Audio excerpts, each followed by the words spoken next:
जमींदार अपने गार्डन में पौधों को पानी दे रहा है। चेहरे पर सुकून और निश्चिंतता साफ झलक रही है। इतने में दरोगा साहब वहां आकर खड़े हो जाते हैं।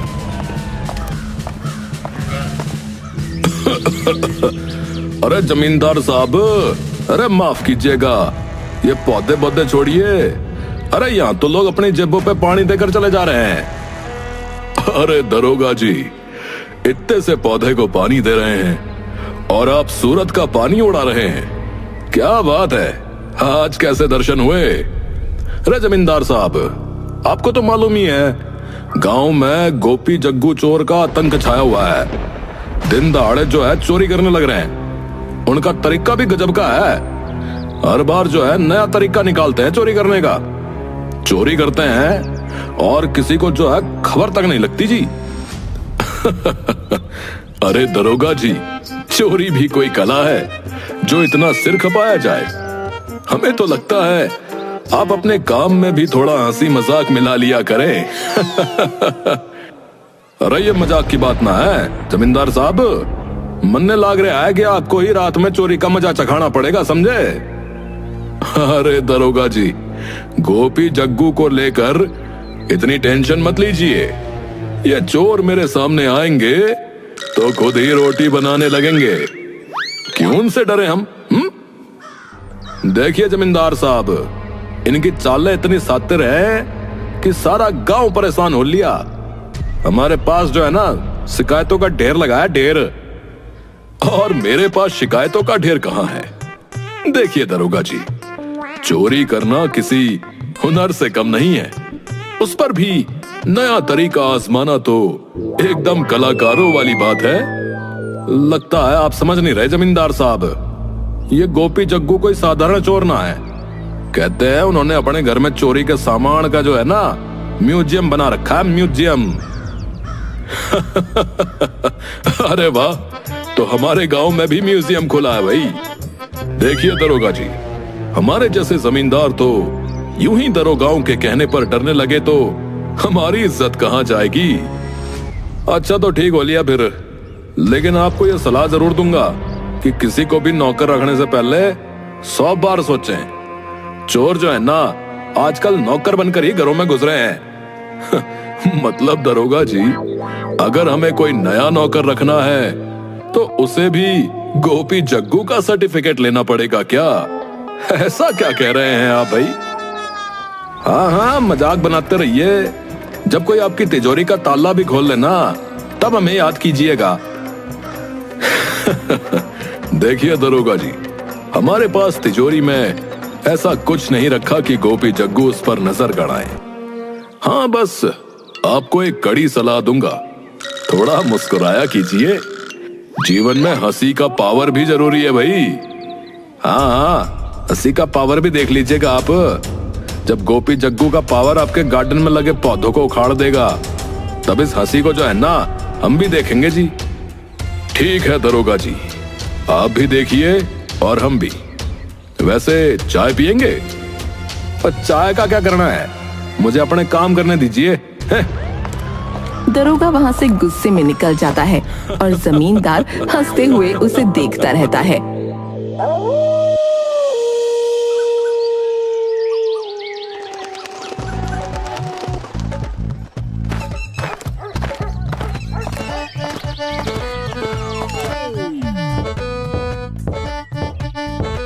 सुबह सुबह कौन आ गया? लगता है दरोगा जी फिर किसी और चेतावनी के साथ आए हैं। जमींदार दरवाजा खोलता है। सामने 2 युवक खड़े हैं, एक स्मार्ट और आत्मविश्वास भरे अंदाज में, दूसरा थोड़ा मासूम और डरपोक सा। नमस्ते जमींदार साहब, हम नए मेहमान हैं। कौन हो तुम लोग? ए परिचय करवाते हैं साहब, मेरा नाम है गोपी और ये मेरा साथी। जी जी जग्गू। अरे तुम दोनों ही वो गोपी जग्गू हो जिनके नाम से दरोगा साहब की जान हलक में अटकी रहती है, जिनके किस्से दरोगा जी कल सुना कर गए हैं? वो सब पुरानी बातें हैं साहब, अब तो हम सुधरना चाहते हैं। जी साहब, कोई हमें सुधरने का मौका ही नहीं दे रहा है। अच्छा, बड़ा मासूम बनने की कोशिश कर रहे हो? तुम लोगों की ये मासूमियत की एक्टिंग दरोगा के सामने नहीं चलती। जमींदार साहब, पूरे गांव में आप ही तो हैं जिनकी हम इज्जत करते। बस आपको ही अपना मसीहा मानकर यहाँ आए।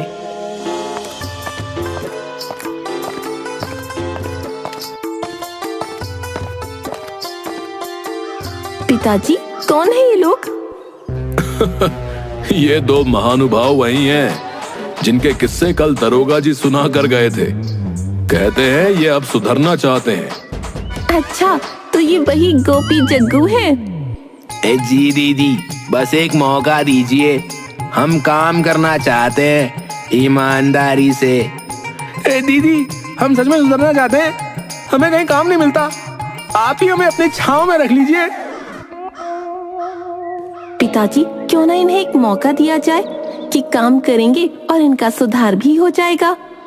भरोसा नहीं कर सकते तो एक काम करें, इन्हें काम के बदले बस खाना पीना दीजिए, पैसे मत दीजिए। ऐसे में अगर ये सच में सुधरना चाहते हैं तो रुकेंगे, वरना खुद ही भाग जाएंगे। हाँ, ये बात तो सही है। अच्छा सुनो गोपी जग्गू, काम करोगे तो सिर्फ खाने को मिलेगा, पैसा वैसा कुछ नहीं, समझे? साहब, हमें तो बस मौका चाहिए, काम के नाम पर आप जो देंगे वही सही। बिल्कुल, हमें आपके यहाँ काम करना है, पैसा बाद में देखेंगे ना। जमींदार और सौम्या दोनों सहमति में सिर हिलाते हैं। तो ठीक है, कल से काम पर लग जाओ। सुबह उठकर साफ सफाई से लेकर बगीचे की देखभाल सब तुम्हारे जिम्मे। जी साहब, आप निश्चिंत रहिए, सब चमकता हुआ मिलेगा एकदम चकाचक। बहुत बहुत धन्यवाद साहब, आपने हमें मौका दिया। जमींदार के मन में एक मुस्कान है, क्योंकि बिना पैसे दिए दोनों को काम पर रख लिया है।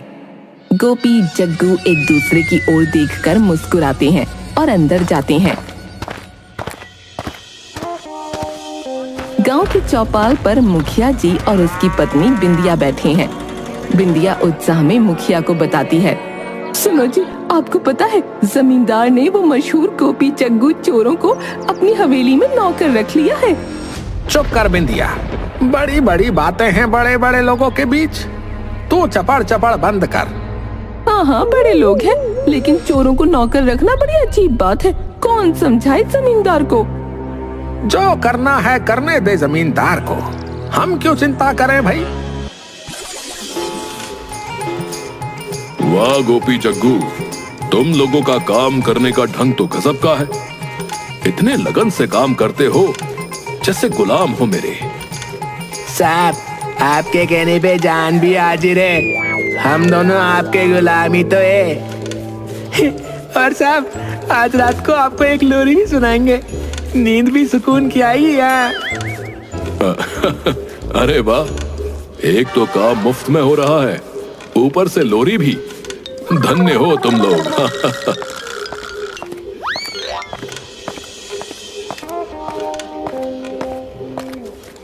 अरे बिटिया, सच में तूने तो कमाल कर दिया। तेरी वजह से ये दो लोग मेरे घर का सारा काम मुफ्त में कर रहे हैं। पिताजी, मैंने आपको पहले ही बताया था कि मेरे दिमाग का कोई जवाब नहीं। कॉलेज में जब सब मेरे दिमाग के कायल हैं, क्या पता एक दिन मैं आइंस्टाइन की जगह ले लूं। हाँ, क्यों नहीं, एक दिन तू जरूर आइंस्टीन से भी बड़ी बनेगी। जमींदार हवेली के बाहर निकलकर खुद से बातें करने लगता है। मेरी बेटी का दिमाग सच में बहुत तेज है, कल आइंस्टीन की जगह उसकी तस्वीर होगी। उसी समय मुखिया वहाँ आ जाता है और जमींदार की बात सुनकर ठिठक जाता है। अरे जमींदार साहब, आप ये क्या बड़बड़ा रहे हैं? बेटी की तस्वीर आइंस्टीन की जगह?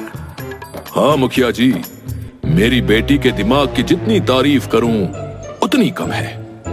वही तो है जिसने ये गोपी जग्गू को सुधरने का मौका दिया।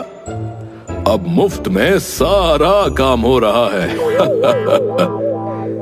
जमींदार साहब, कुछ समझिए, आपने चोरों को नौकर रख लिया है, ये सही नहीं है।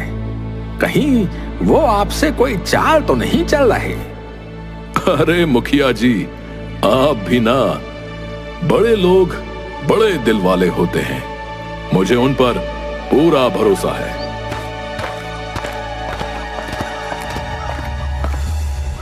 अरे साहब, हम भी आपको चोर लगते हैं।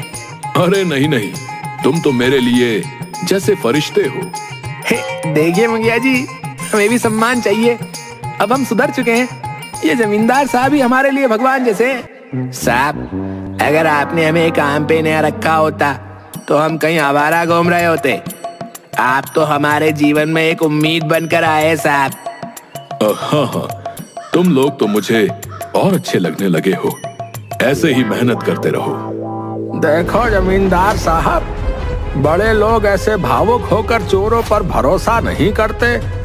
ये लोग फिर चोर ही हैं। अरे मुखिया जी, ये क्या बात कर रहे? हम तो जमींदार साहब के भरोसे को ईश्वर का वरदान मानते।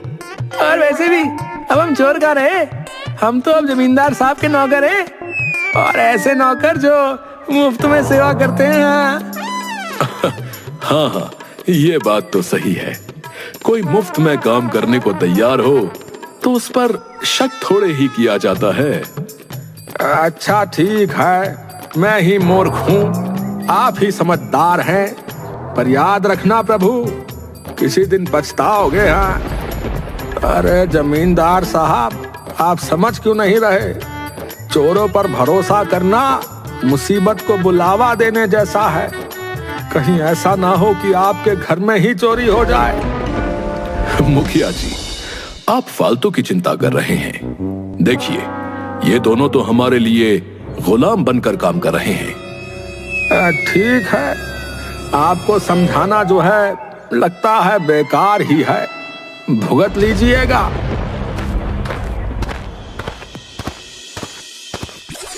जमींदार के कमरे में एक जग्गू उनके पैर दबा रहे हैं।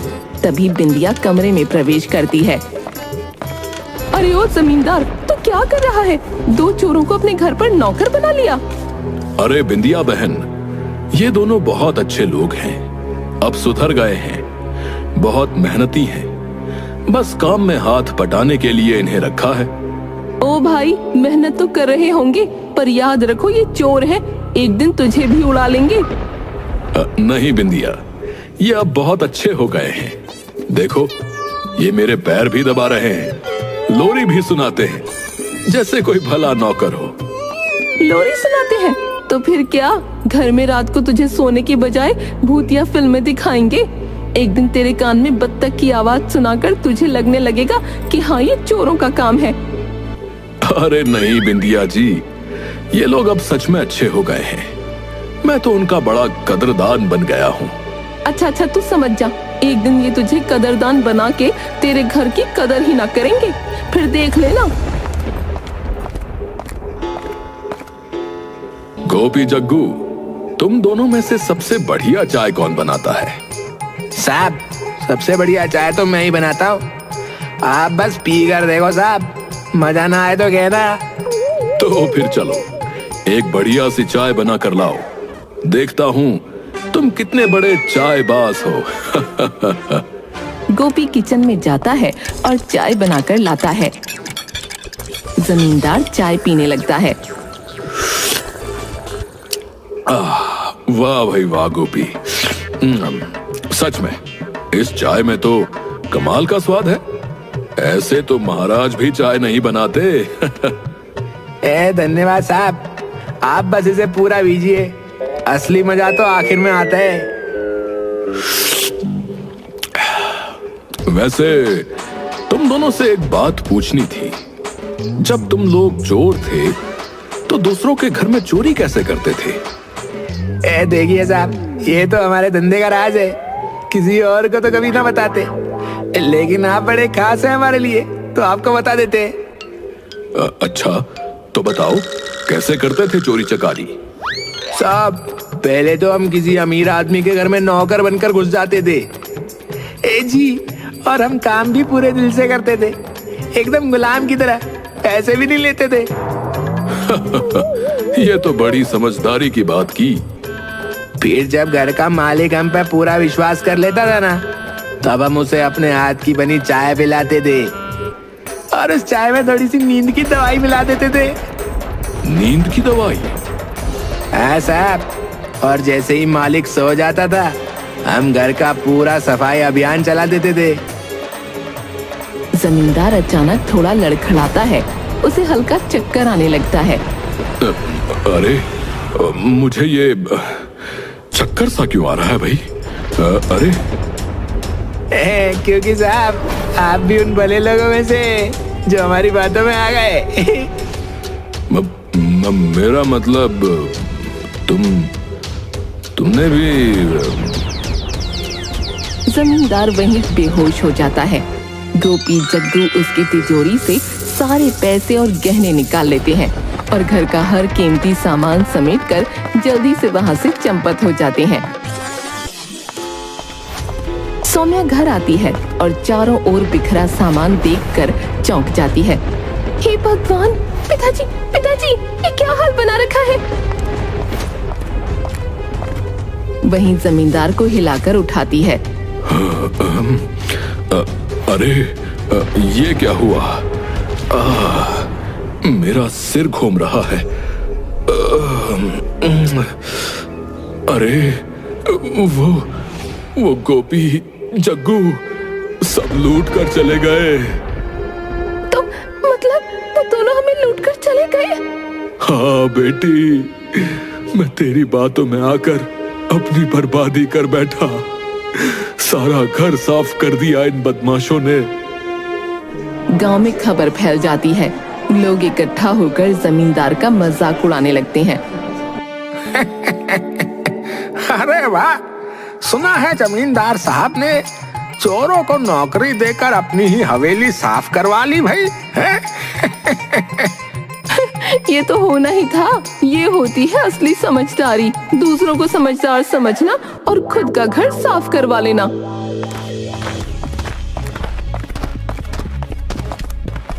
जमींदार गुस्से से सौम्या को लेकर थाने पहुंचता है और दरोगा को सारी कहानी बताता है। अरे जमींदार साहब, अरे मैंने पहले ही चेतावनी दे दी थी और आप ही थे जो मेरी बात का मजाक उड़ा रहे थे, हैं? दरोगा जी मुझसे गलती हो गई। मैं लालच में आ गया था। प्लीज मेरी मदद कीजिए। अरे वाह भाई वाह, लालच में आकर पूरे गांव का मजाक बनाकर रख दिया और अब आए हो मदद मांगने, है भाई? जमींदार रोने लगता है। दरोगा को तरस आ जाता है और वो गोपी जग्गू को पकड़ने की एक चालाक योजना बनाता है।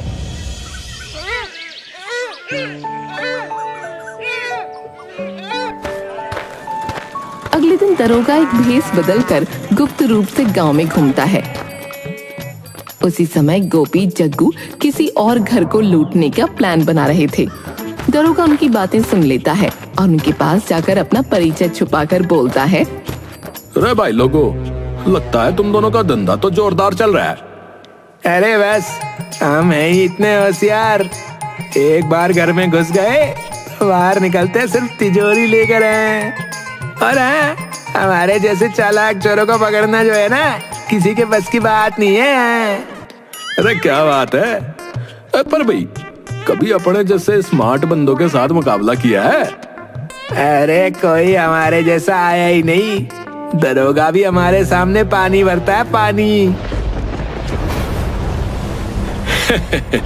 तो लीजिए फिर, दरोगा आ ही लिया। अब चलिए तिजोरी समेत थाने, चलो।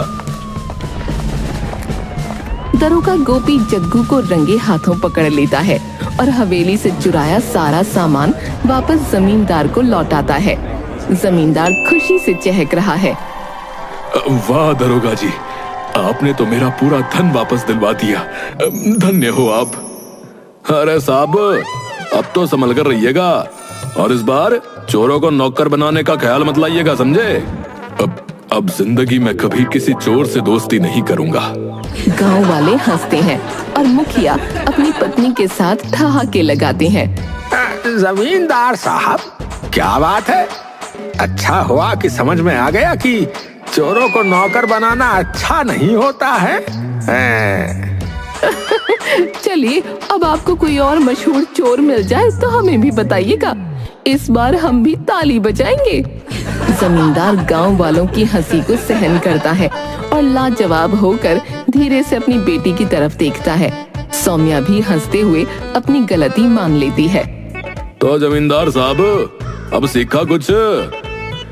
हाँ दरोगा जी, अब समझ में आया, चोर को कभी नौकर नहीं बनाना चाहिए, चाहे वो कितना भी मासूम दिखे।